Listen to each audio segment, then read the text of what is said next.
I'm Bree the Plant Lady, and today I am going to take this clean slate of a garden corner where I just ripped out rose plants and transform it with transplanting ornamental grasses and direct seeding some of my favorite spring plants. So as I examine this panicum that I dug from a garden out in my front yard, I'm seeing a lot of problem weeds that are all through the root zone.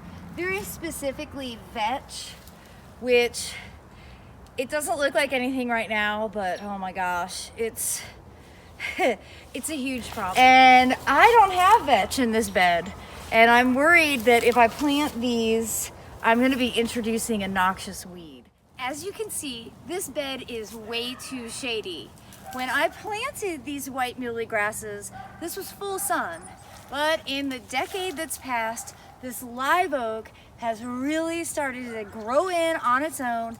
It's making this shrub border more shade than sun. So now is the perfect time to get these transplanted.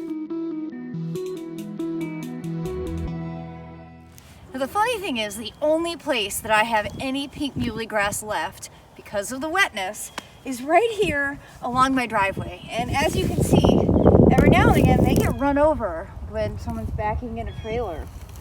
And I've been anxious to deal with these. I'm going to go ahead and take this opportunity to transplant the ones that are literally right along the edge. The reason they're right along the edge is that's where they seeded. This is where they want to live, but it's not necessarily where I want them to live. Now, more than likely, they're gonna win, but here we are.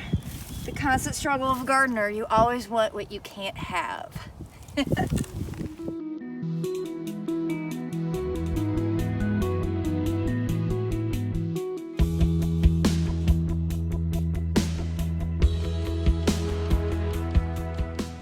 So I've taken 3 plants from out front in a border that's way too shady and in an area right along my driveway, and I've gotten 3 plants. I've got Salvia leucantha, which is a really extraordinary plant, and then I've got white muley, this is white cloud Muhlenbergia, and then the straight species Muhlenbergia capillaris, which is the pink muley grass.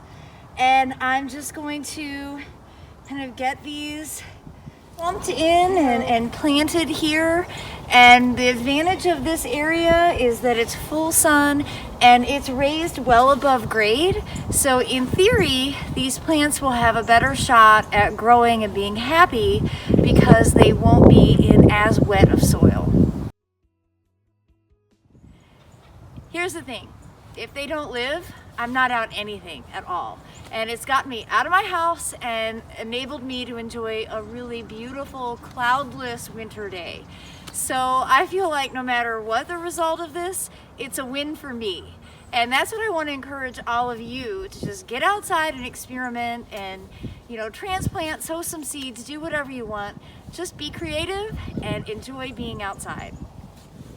All right, the final step to finish this bed out is just to plant. I'm going to direct seed some butter crunch lettuce, and I'm going to direct seed some California poppies. And this is one called extra golden, so it should be more yellow than orange.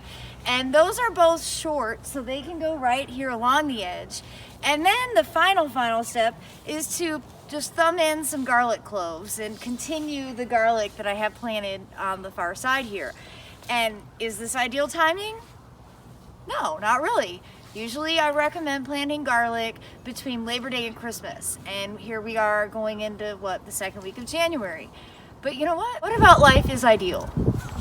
What do you have to lose? Just plant some, see how it grows. My suspicion is it will do fine, and it'll actually give me something to harvest maybe 6 or 8 weeks later than the garlic that I plant during my normal window. Again, what do you have to lose? Just give it a try. So one of the greatest things about having a bottle wall is that you can seed in between the crevices, and the microclimate that the air inside these bottles enables, which is sort of a heat sink, will allow those seedlings to germinate and grow really strong. That's sort of perfect environment for Eschscholzia, the California poppy, and different varieties of lettuce. Well, I hope that you'll be inspired by this to go out and transform your garden just by transplanting some things that might be growing in the wrong place. Thank you so much for watching.